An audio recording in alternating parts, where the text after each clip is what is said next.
મિત્રો, આજે આપણે જાણીશું સત્તાધારમાં આવેલા પાડા પીર વિશે. આંબાજરને કાંઠે રૂડું સત્તાધાર છે ગામ. અવતરી થઈને આવ્યો ત્યાં તો સંત બાપુ શ્યામ. ગીરમાં આંબાજર નદીના કાંઠે વસેલા સત્તાધારની વાત નીકળે એટલે લોકોના મોઢે બે દિવ્ય વિભૂતિઓના નામ અચૂક આવે છે. એક આપાગીગા અને બીજા શ્યામજી બાપુ. 1809માં ચલ્લાના દાન બાપુ પાસેથી પ્રેરણા લઈને આપાગીગાએ સત્તાધાર ખાતે જગ્યા સ્થાપી. એ પછી રોગીઓની સેવા, મુફત ભોજન અને નિરાધાર ગાયોની સંભાળનો જે અખંડ ચીલો ચાલ્યો એ આજે પણ ચાલુ છે. સત્તાધારની ગાદી પર આવેલા છઠ્ઠા મહંત શ્યામજી બાપુએ આ પરંપરાને વધુ વેગવંતી અને વધુ કીર્તિમાન બનાવી. આ શ્યામજી બાપુના જીવન સાથે જોડાયેલા સત્તાધારના પાડાનો એક રસપ્રદ અને દિવ્ય પ્રસંગ આજે આપણે સૌરાષ્ટ્રના એક નાગરિકને યાદ છે. પ્રસંગ ખરેખર અનન્ય જેવો બન્યો હતો. એથી લોકોની સત્તાધારની જગ્યા પ્રત્યે શ્રદ્ધામાં અનેક ગણો વધારો થયેલો. સત્તાધારની જગ્યાને આપા રામ કરીને એક આહિર ભગતે જગ્યાને કેટલીક ભેંસો આપેલી. તેમાં ભોજ નામની એક ભેંસ હતી, જે ભોજ ભેંસ જે દેવતાઈ ભેંસ હતી, જેનું દૂધ મંદિરે ચરણામૃતમાં ધરાવવામાં આવતું હતું. આ ભોજ ભેંસના તમામ પાડી પાડાઓને જીવની જેમ જાળવવામાં આવતા હતા અને કદી કોઈને દેવાના નહીં. અને જો દેવાના તો મફતમાં દેવાના, પણ જેને ઈશ્વરીય શ્રદ્ધા હોય એને મેળવવાનો પ્રયત્ન કરતા. મોટે ભાગે તો કોઈને પાડો કે પાડી દેવામાં આવતા જ નહીં. એવામાં એક દિવસ બપોરે કુંડલા પાસેના નેસડી ગામેથી કેટલાક લોકો આવ્યા અને પૂજ્ય શ્યામજી બાપુ પાસે માંગણી મૂકી કે અમારા ગામમાં એક સારા પાડાની જરૂર છે. જો સારો પાડો હોય તો એની ઓલાદ સારી થાય તો અમને પાડો આપો ને. પૂજ્ય શ્યામજી બાપુ કહે, ભાઈઓ, તમારી વાત સાચી, પણ અમારી પાસે હાલમાં કોઈ પાડો દેવાય એમ નથી. પેલાએ કીધું કે આ રહ્યો રોજનો મસ્ત પાડો, નહીં તમે કેમ આમ મોડો ઉત્તર આપો છો? બાપુ કહે, અરે ભાઈઓ, એ તો અમારી દેવતાઈ ભેંસ ભોજનો પાડો છે અને એની ઓલાદને અમે જગ્યા બહાર ક્યાંય કાઢતા નથી. જેને તમે ભલે પાડો કહો, પણ એને અમે પાડો નથી ગણતા. એ તો અમારા પૂર્વજોની મર્યાદા અને સાચનો પુરાવો છે. પણ સામેવાળા એની લૂલી જીભે હજાર જાતના સામસામા સવાલ કરે છે. તો ભોળા અને દયાઈ દિલના પૂજ્ય શ્યામજી બાપુ તો મૂંઝાયા કે આ લોકોએ તો ભારે કરી હો. પહેલા તો વધુ ને વધુ બોલે છે કે બાપુ, આ પાડો ન આપવો હોય તો કોઈ વાંધો નહીં, પણ આમ બાના ન બતાવો. આખરે પૂજ્ય શ્યામજી બાપુ કહે, લ્યો તો આ પાડો આપું, પણ અમારી એક શરત રહેશે. એ શરત નહીં પાડો તો આ દેવળવાળો તમારા લેખાજોખા કરી નાખશે.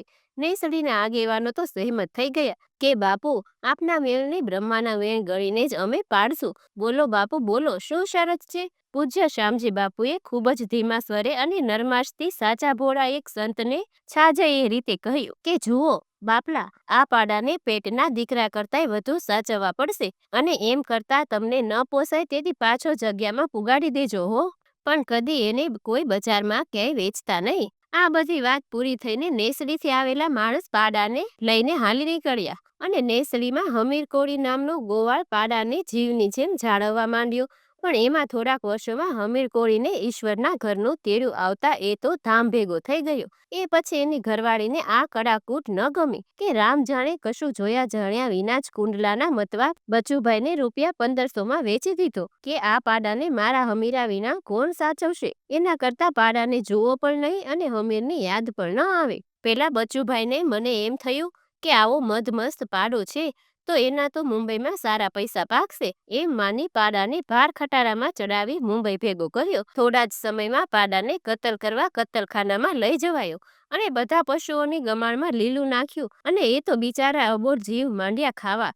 પણ એને બિચારાને ક્યાં ખબર હતી કે હમણાં જ આપણા ઉપર કાળની કરવટ ત્રાટકીને આપણા કટકે કટકા કરી નાખશે.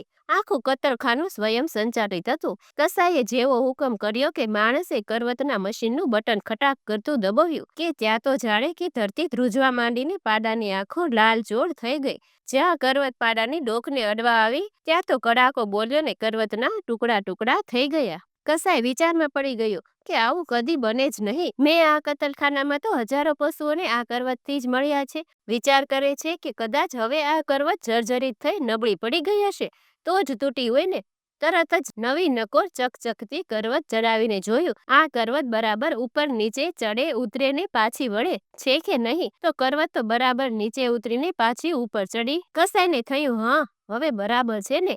જેવું બટન દબાવ્યું ત્યાં તો ખટાક દઈને અવાજ આવ્યો ને કરવત પાછી તૂટી ગઈ અને એના કટકાઓ એવી રીતે ઉડ્યા કે કસાઈના જ પગ કપાઈ ગયા. થોડી જ વારમાં કસાઈના પરિવારજનો આવી ગયા અને એને દવાખાને દાખલ કરી દીધો. પણ સૌ વિચારમાં પડી ગયા કે આવું કદી બને જ નહીં. કસાઈ તો બેસુધ અવસ્થામાં જ ખાટલામાં પડ્યો છે અને દવાખાનામાં જ એક ખાટલા પાસે નીચે કસાઈની વહુ અને દીકરો સૂતા છે. એવામાં અડધી રાત્રે કસાઈના દીકરાને સ્વપ્ન આવ્યું ને એને કોઈ દેવતાય પુરુષના દર્શન થયા અને એને કહ્યું, આ પાડો મારી જગ્યાનો છે, કોઈ એનો વાળ પણ વાંકો નહીં કરી શકે હો. તો સમજી જાજે, બાકી જળમૂળમાંથી ઉખાડી નાખીશ ને જલ્દી પાડો જ્યાંથી લાવ્યો હોય ત્યાં જ મૂકી આવ. કસાઈનો દીકરો ઝબકીને જાગી ગયો અને એને પણ શ્રદ્ધા બેસી ગઈ કે કંઈક તો ખોટું થયું જ છે, બાકી આવું બને નહીં. આ બધું સાંભળતા ને જોતા કસાઈને પણ શ્રદ્ધા બેસી ગઈ કે જરૂર આમાં કંઈક છે.